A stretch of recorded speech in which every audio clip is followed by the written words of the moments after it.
Good morning friends, Radhe Radhe. कैसे हैं आप सब लोग? कमेंट करके ज़रूर बताएं। आप सब लोगों का स्वागत है हमारे चैनल स्टडी आफ्टर मैरिज में। मेरा नाम सरिता मौर्य है और मैं एक हाउसवाइफ हूँ और साथ साथ एस्पिरेंट्स भी हूँ। तो फ्रेंड्स, मेरे चैनल का नाम स्टडी आफ्टर मैरिज है और मैं अपना स्टडी रूटीन और स्टडी ब्लॉग इसी पे शेयर करती हूँ। तो फ्रेंड्स, आज मेरी ब्लॉग की स्टार्ट हुई थी दोपहर से।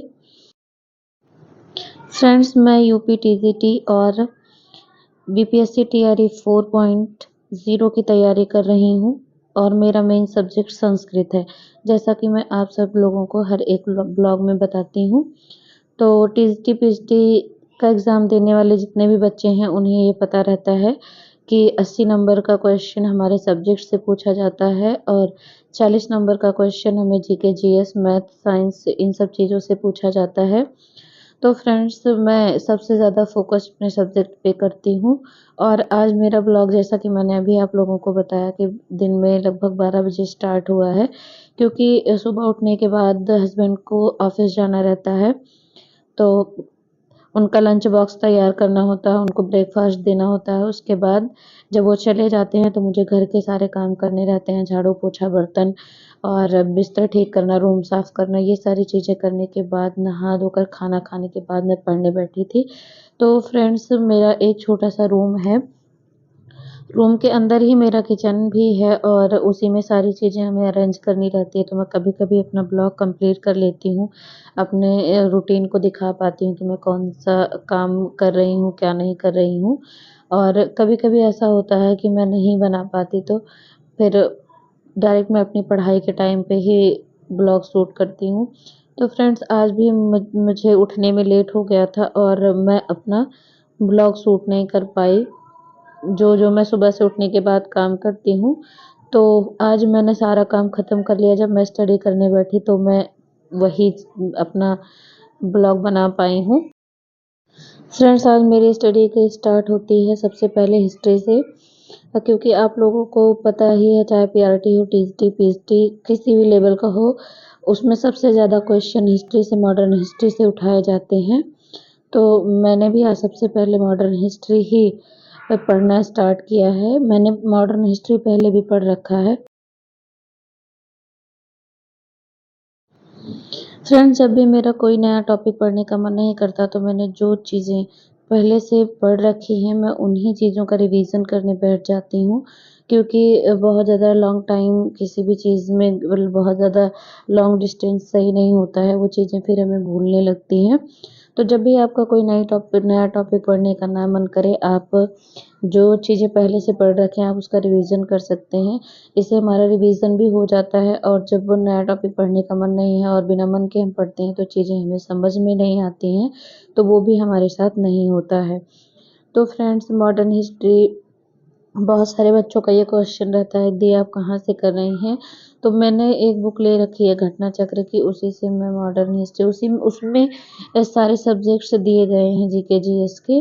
वो जीके जीएस के लिए ही है। पहले आपको थ्योरी अच्छे से दी गई है, आप थ्योरी पढ़ लीजिए, फिर उसके बाद आपको उसी टॉपिक से रिलेटेड क्वेश्चन दिए गए हैं। 100, किसी में 100 क्वेश्चन है, किसी में 200 क्वेश्चन है। आप उन क्वेश्चंस का प्रैक्टिस कर सकते हैं और मैं भी यही करती हूँ फ्रेंड्स।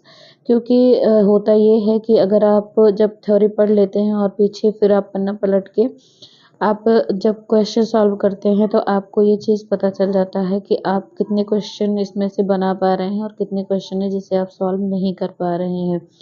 तो इसके बेस पे आपको ये अंदाज़ा हो जाता है कि आपने जो टॉपिक पढ़ा है उसका कितना परसेंट आपके समझ में आ गया है और कितना परसेंट है जिसे आपको अभी दोबारा से क्लियर करना है।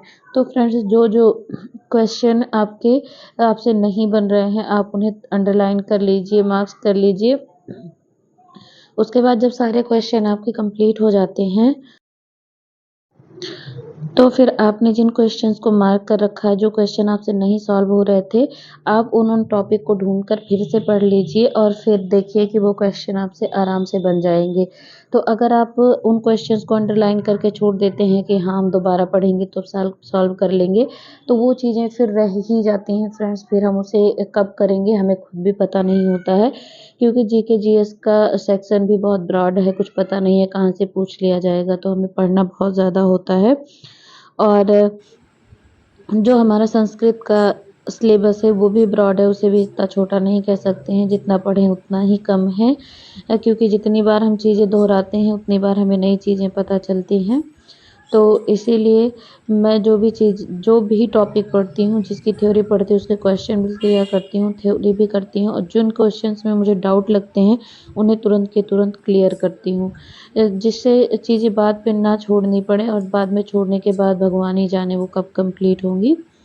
तो इसीलिए मैंने ऐसा करना छोड़ दिया है, क्योंकि पहले मैं ऐसे ही करती थी फ्रेंड्स, और जिस चीज़ें मैं छोड़ देती थी वो फिर मैं कब पढ़ती थी मुझे भी पता नहीं होता था। तो फ्रेंड्स मैं अपना बीच में कुछ काम मैंने छोड़ रखे थे, वो मैं उठी और मैंने खाना खाया, और मैंने फिर जो काम छोड़ रखे थे मैंने उन काम को किया, उसके बाद से मैं दोबारा पढ़ने के लिए बैठ गई थी फ्रेंड। तो मैंने जैसे कि बताया आपको, मैं पहले पढ़ रही थी, जब स्टडी का पहला स्लॉट मेरा चल रहा था तो मैंने उसमें हिस्ट्री चुना था पढ़ने के लिए। मैंने हिस्ट्री का जितना भी टॉपिक अपने लिए सिलेक्ट किया था वो मेरा कंप्लीट हो गया है।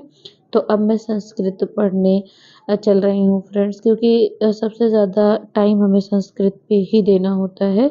मतलब कि संस्कृत जिनका सब्जेक्ट है उन्हें संस्कृत पे, और जिनका सब्जेक्ट अगर कोई है हिंदी, संस्कृत, इंग्लिश, कुछ भी हो सकता है आपका, जो भी है आप अपने सब्जेक्ट को दीजिए, क्योंकि आप जितना ज़्यादा अपने सब्जेक्ट को टाइम देते हैं उतना ही आपके क्वेश्चंस क्लियर होते जाते हैं, थ्योरी आपकी क्लियर हो जाती जाती है, और आपके ऊपर जो बर्डन रहता है कि मैंने अभी ये बुक नहीं पढ़ी है, ये टॉपिक नहीं पढ़े हैं, वो चीज़ें एक-एक करके कम होती जाती हैं। तो फ्रेंड्स बहुत सारे लोग होते हैं, कहते हैं आज मैंने 8 घंटे पढ़ाई की, 10 घंटे पढ़ाई की, और दूसरे दिन बिल्कुल नहीं पढ़ते हैं। तो ऐसे लोगों की पढ़ाई से कहीं ज़्यादा अच्छा होता है फ्रेंड्स कि हम थोड़ा ही पढ़ें लेकिन कंटिन्यूटी के साथ पढ़ें। आज हमारे पास 2 घंटे का टाइम है तो 2 ही घंटे पढ़ें, लेकिन कल भी हमें अपने लिए पढ़ाई के लिए टाइम निकालना ही है। ऐसा रूटीन होना चाहिए हमारा फ्रेंड्स।